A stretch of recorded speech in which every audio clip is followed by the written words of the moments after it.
اعوذ باللہ من الشیطان الرجیم بسم اللہ الرحمن الرحیم الحمد للہ رب العالمین والصلاة والسلام علی سید الانبیاء والمرسلین وعلی اہل بیتہ الطیبین الطاہرین المعصومین ولعنۃ اللہ علی اعدائہم اجمعین من یوم عداوتہم الی قیام یوم الدین۔ سامعین محترم، گزشتہ دروس میں ہم نے روزہ کے احکام کے بارے میں مفصل پڑھا ہے۔ آج ہمارا موضوع ہے حرام اور مکروہ روزے، کہ کون سا روزہ حرام ہے اور کون سا روزہ مکروہ ہے۔ آج ہماری اس درس میں ان دو قسم کے روزوں کے متعلق گفتگو ہوگی۔ سب سے پہلے جو حرام روزے ہیں ان میں عید فطر اور عید قربان یعنی عید الاضحیٰ کے دن روزہ رکھنا حرام ہے۔ نیز جس دن کے بارے میں انسان کو علم نہ ہو کہ شعبان کی آخری تاریخ ہے یا رمضان المبارک کی پہلی، تو اگر وہ اس دن پہلی رمضان المبارک کی نیت سے روزہ رکھے تو حرام ہے۔ یعنی انسان کو علم نہیں ہے کہ آج شعبان کی آخری تاریخ ہے یا رمضان المبارک کی پہلی تاریخ ہے، تو اس دن یعنی جس کا اسے یقین نہیں ہے، علم نہیں ہے کہ کون سی تاریخ ہے، اس میں وہ رمضان المبارک کی پہلی تاریخ تصور کر کے روزہ رکھے، اس کا ایسا روزہ رکھنا حرام ہے۔ اگلے مسئلے میں فرماتے ہیں اگر عورت کے مستحبی روزے رکھنے سے شوہر کی حق تلفی ہوتی ہو تو عورت پر روزہ رکھنا حرام ہے۔ یہ مستحب روزے میں ہے۔ اگر مرد کی حق تلفی ہو رہی ہے تو عورت پر روزہ رکھنا حرام ہے، مستحب روزہ رکھنا حرام ہے۔ اور احتیاط واجب یہ ہے کہ شوہر کی حق تلفی نہ بھی ہو تب بھی مرد کی یعنی شوہر کی اجازت کے بغیر مستحبی روزے نہ رکھے۔ یعنی عورت خاتون اپنے مرد کی اجازت کے بغیر مستحبی روزے نہ رکھے، اگرچہ اس مستحبی روزے رکھنے میں شوہر کی حق تلفی نہ بھی ہوتی ہو تو تب بھی شوہر کی اجازت کے بغیر مستحب روزے نہ رکھے۔ اگلا مسئلہ ہے اگر اولاد کا مستحبی روزہ باپ اور ماں یا دادا کے لیے اذیت کا موجب ہو تو اولاد کے لیے مستحبی روزہ رکھنا حرام ہے۔ لیکن یہ مستحبی روزے کے متعلق ہے، لیکن یہ جو رمضان المبارک میں 9-10 سال کے بچے روزہ رکھتے ہیں یا 11-12 سال کے بچے روزہ رکھتے ہیں، اگرچہ ان کے اوپر وہ روزے فرض نہیں ہیں، چھوٹے بچے ہیں، یہ ایک تمرین ہے، تمرین کر سکتے ہیں، لیکن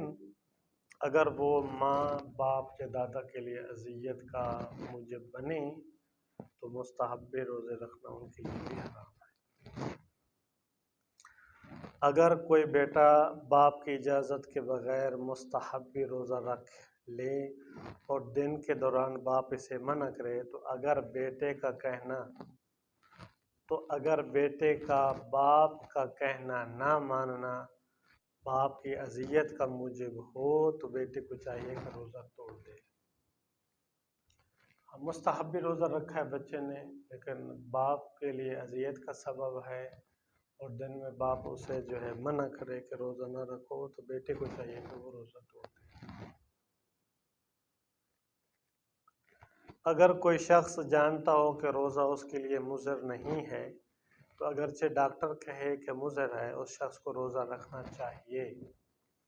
اور اگر کوئی شخص یقین یا گمان رکھتا ہو کہ روزہ اس کے لیے مضر ہے تو اگرچہ ڈاکٹر یہ کہے کہ مضر نہیں ہے اس شخص کو چاہیے کہ روزہ نہ رکھے، اگر وہ روزہ رکھے تو اس کا روزہ صحیح نہیں ہوگا۔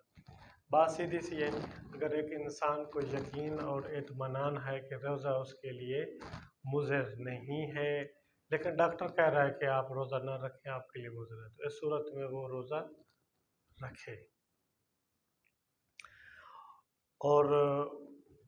ایک شخص جو ہے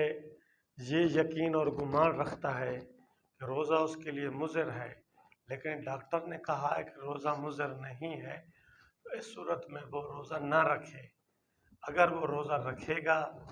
تو اس کا روزہ صحیح نہیں ہوگا۔ اگر کسی شخص کو احتمال ہو کہ روزہ اس کے لیے مضر ہے اور اس احتمال کی بنا پر اس کے دل میں خوف پیدا ہو جائے،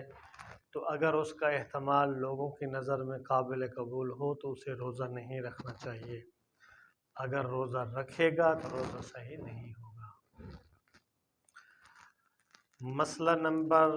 1748 میں فرماتے ہیں جس شخص کا عقیدہ ہو کہ روزہ اس کے لیے مضر نہیں، یعنی عقیدہ سے مراد اس شخص کا یعنی یقین ہے یا اسے گمان ہے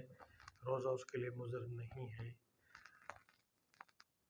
اور اگر وہ روزہ رکھ لے اور مغرب کے بعد اسے پتہ چلے کہ روزہ رکھنا مضر تھا، تو اس صورت میں جبکہ ضرر اس درجے کا ہو کہ جان بوجھ کر اس کا ارتکاب کرنا حرام ہو، تو احتیاط واجب کی بنا پر اسے چاہیے کہ اس روزے کی قضا کرے۔ اسے یعنی اس نے یہ گمان کیا ہے کہ اس کا جو روزہ ہے اس کے لیے مضر نہیں ہے، لیکن مغرب کے بعد اسے پتہ چلا ہے کہ آج جو میں نے روزہ رکھا یہ میرے لیے مضر تھا، اس صورت میں یہ ہے کہ وہ اس صورت میں اسے چاہیے کہ وہ اس روزے کی قضا کرے۔ کیوں؟ کیونکہ اس نے جان بوجھ کر ارتکاب یعنی اس نے جان بوجھ کر ایسا کام کیا ہے جو اس کے لیے ضرر کا باعث بنا ہے۔ مسئلہ نمبر 1749 فرماتے ہیں کہ جن روزوں کا ذکر کیا گیا اس کے علاوہ بھی حرام روزے ہیں جو مفصل کتابوں میں مذکور ہیں۔ اور اگلا مسئلہ ہے عاشور کے دن کا روزہ۔ اس میں فرماتے ہیں کہ احتیاط واجب کی بنا پر عاشور کے دن روزہ نہ رکھے، لیکن اس دن کا روزہ مکروہ ہے جس کے بارے میں شک ہو، لیکن اس دن کا روزہ، اب یہ الگ مسئلہ، اس دن کا روزہ مکروہ ہے جس کے بارے میں شک ہو کہ عرفہ کا دن ہے یا عید کا دن ہے۔ یوم عرفہ یعنی 9 ذی الحج کا دن یوم عرفہ ہے، اگر انسان کو شک ہو کہ عرفہ کا دن ہے یا عید کا دن ہے تو وہ روزہ مکروہ ہے۔ اور